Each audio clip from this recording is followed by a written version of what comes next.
Welcome back to Jack Be Nimble Reads. We are reading a book today by a very famous guy. His name is Dr. Seuss, and it's Horton Hears a Who. Ready? Here's Horton, and he's holding something in his trunk. What is that? It's a little puffball. Horton Hears a Who by Dr. Seuss. On the 15th of May in the jungle of Newell, in the heat of the day, in the cool of the pool, he was splashing, enjoying the jungle's great joys, when Horton the elephant heard a small noise.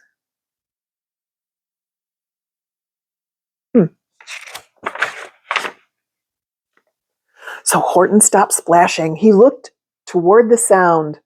That's funny, thought Horton. There's no one around. Then he heard it again, just a very faint yelp, as if some tiny person were yelling for help. Well, I'll help you, said Horton. But who are you and where? He looked and he looked. He could see nothing there but a small speck of dust blowing past through the air. You see it? I think I see it. Right there. It's a very small speck of dust. I say, murmured Horton, I've never heard tell of a small speck of dust that is able to yell. So you know what I think? Why, I think that there must be someone on top of that small speck of dust. Some sort of creature of very small size, too small to be seen by an elephant's eyes. And look at Horton. He's really studying it. It is right there. He's taking a look.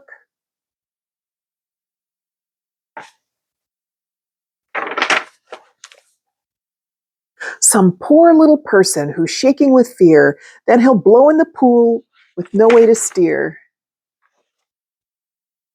I'll just have to save him because, after all, a person's a person, no matter how small. So I think that might be the creature that's on the ball of dust. Pretty small. So, gently and using the greatest of care, the elephant stretched his great trunk through the air, and he lifted the dust speck and carried it over and placed it down safe on a very soft clover. The clover's pretty small. Humph, humped a voice. 'Twas a sour kangaroo, and the young kangaroo in her pouch said, humph, too. Why, that speck is as small as the head of a pin. A person on that? Why, there never has been.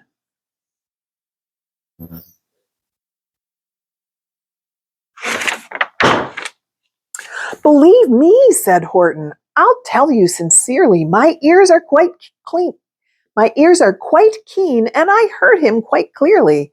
I know there's a person down there, and what's more, quite likely there's 2, even 3, even 4, quite likely a family for all that we know, a family with children just starting to grow. So please, Horton said, as a favor to me, try not to disturb them.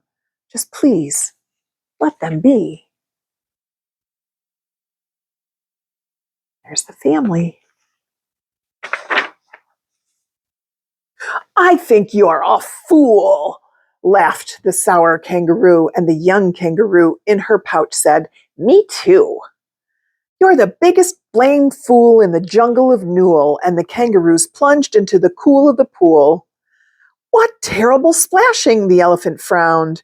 I can't let my very small persons get drowned. I've got to protect them. I'm bigger than they. So he plucked up the clover and hustled away. Big splashes they made. Uh-oh, the splash might come in. Oh, Horton's protecting them. Thank you, Horton. Through the high jungle treetops, the news quickly spread. He talks to Dust Speck. He's out of his head. Just look at him walk with a speck on that flower. And Horton walked, worrying almost an hour.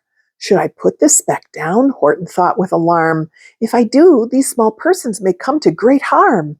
I can't put them down, and I won't. After all, a person's a person, no matter how small. So he's going through the jungle. He's protecting that little dust ball.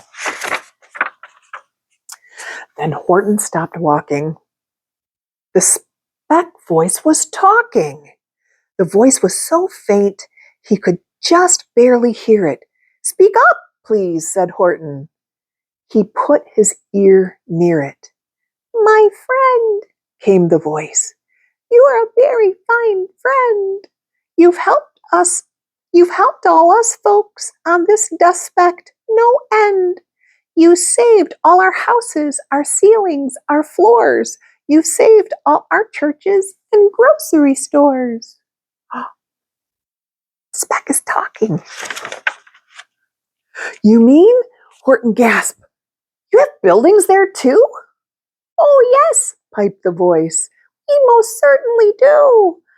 I know, called the voice. I'm too small to be seen, but I'm mayor of a town that is friendly and clean. Our buildings to you would seem terribly small, but to us, who aren't big, they are wonderfully tall. My town is called Whoville, for I am a Who, and we Whos are all thankful and grateful to you. And Horton called back to the mayor of the town, You're safe now, don't worry. I won't let you down.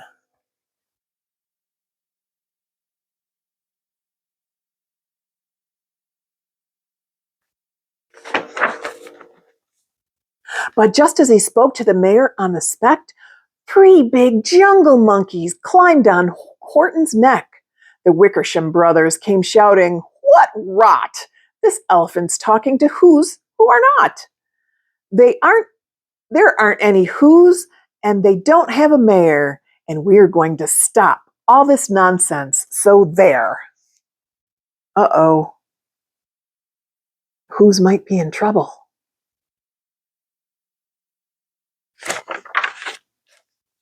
They snatched Horton's clover. They carried it off to a black-bottomed eagle called Vladikov, a mighty strong eagle, a very swift wing. And they said, Will you kindly get rid of this thing? And before the poor elephant could even speak, the eagle flew off with the flower in its beak. Oh no. Good Horton. He's trying to catch up. No.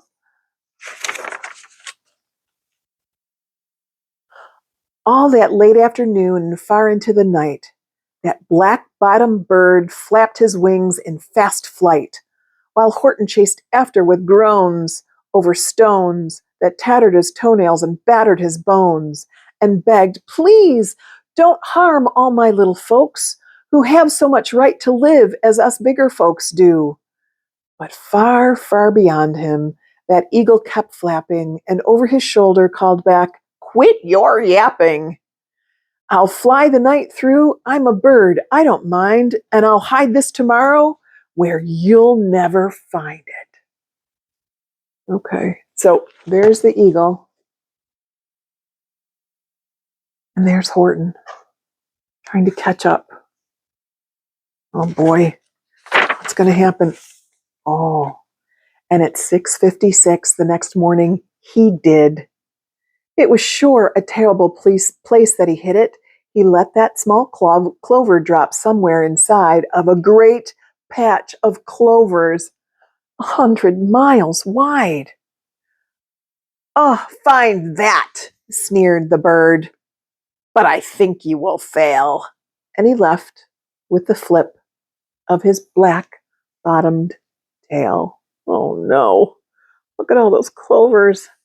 What's Horton going to do? Horton looks pretty sad.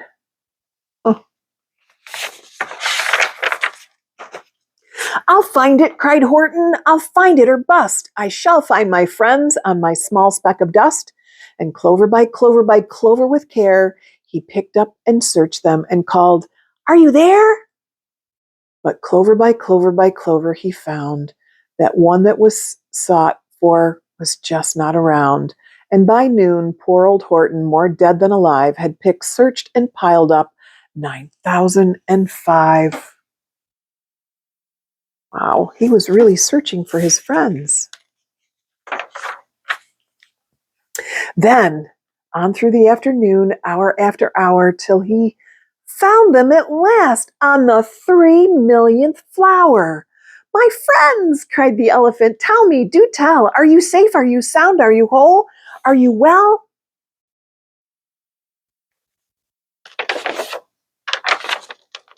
From down on the speck came the voice of the mayor. "We've really had trouble, much more than our share.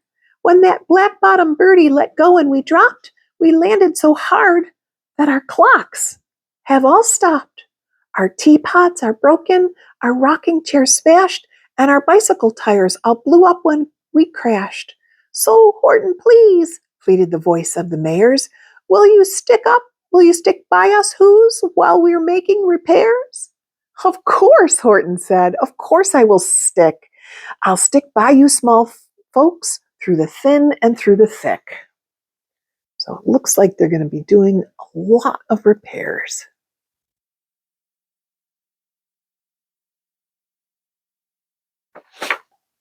"Humph!" humped a voice. "For almost 2 days, you've run wild and insisted on chatting with persons who never existed.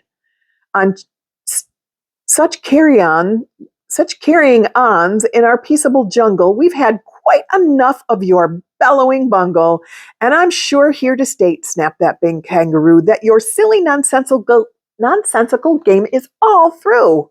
And the young kangaroo in her pouch said, "Me too." Uh-oh. And there's the monkeys right behind him.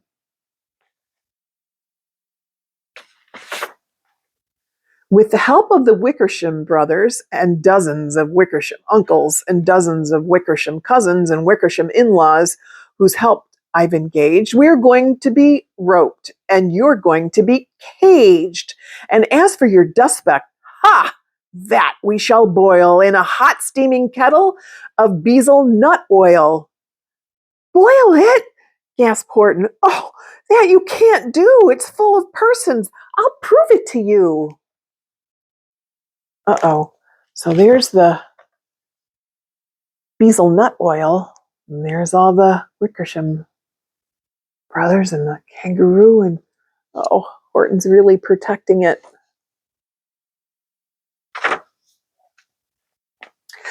"Mr. Mayor, Mr. Mayor," Horton called. "Mr. Mayor, you've got to prove now that you're really here. So call a big meeting, get everyone out, make every who holler, make every who shout, make every who scream. If you don't, every who is going to end up in bezel nut stew."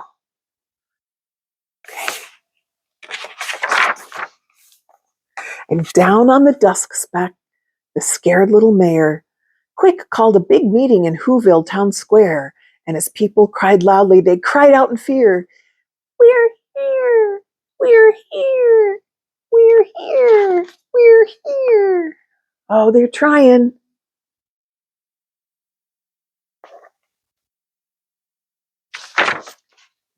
The elephant smiled.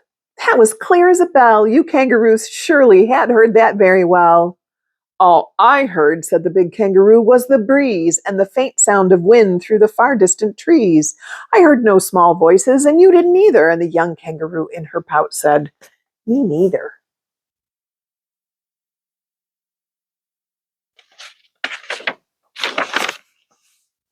"Grab him," they shouted, "and cage the big dope. Lasso his stomach with 10 miles of rope. Tie the knots tight so he'll never shake loose. Then dunk that dumb speck into bezel nut juice." Horton fought back with great vigor and vim, but the Wickersham gang was too many for him. They beat him, they mauled him, they started to haul him into his cage, but he managed to call to the mayor, "Don't give up. I believe in you all. A person's a person's, no matter how small. And you very small persons will not have to die if you make yourselves heard. So come on now and try. Oh, he's really encouraging them. The mayor grabbed a tom-tom. He started to smack it, and all over Whoville, they whooped with a racket. They rattled tin kettles, they beat on brass pans, on garbage pail tops, and old cranberry cans. They blew on bazookas and blasted great toots on clarinets, oomphas, and boomphas, and flutes. Oh, they're making noise.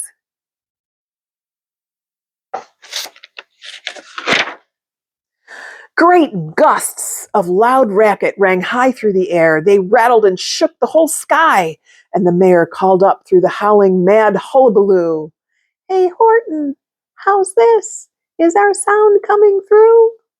And Horton called back, I can hear you just fine, but the kangaroo's ears aren't as strong as mine. They don't hear a thing. Are you sure all your boys are doing their best? Are they all making noise? Are you sure every who down in Whoville is working? Quick, look through your town. Is anyone shirking?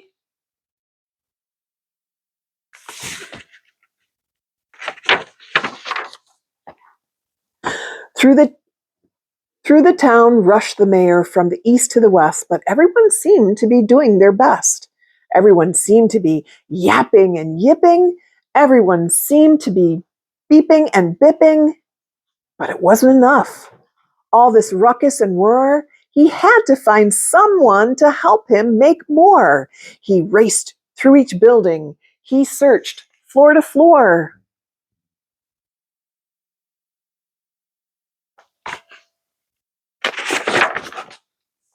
And just as he felt he was getting nowhere and almost about to give up in despair, he suddenly burst through a door, and that mayor discovered one shirker quite hidden away in the Fairfax apartment 12J. A very small shirker named Jojo was just standing and bouncing a yo-yo, not making a sound, not a yip, not a chip. And the mayor rushed inside and grabbed the young twerp. Oh, there he is right there. Just doing nothing, playing with his yo-yo. And he climbed with the lad up the Eiffelberg Tower. This, cried the mayor, is our town's darkest hour. The time for all who have blood that is red to come to the aid of their country, he said. We've got to make noises in greatest amounts, so open your mouth, lad, for every voice counts. Thus he spoke as he climbed. When they got to the top, the lad cleared his voice, and he shouted out, Up! And that yop, that one small extra yop, put it over, finally, at last, from the speck on the clover. Their voices were heard. They rang out clear and clean, and the elephant smiled. Do you see what I mean? They've proved they are persons, no matter how small, and their whole world was saved by the smallest of all. How true, yes, how true, said the big kangaroo. And from now on, you know what I'm planning to do? From now on, I'm going to protect them with you. And the young kangaroo and her pouch said, what do you think she said?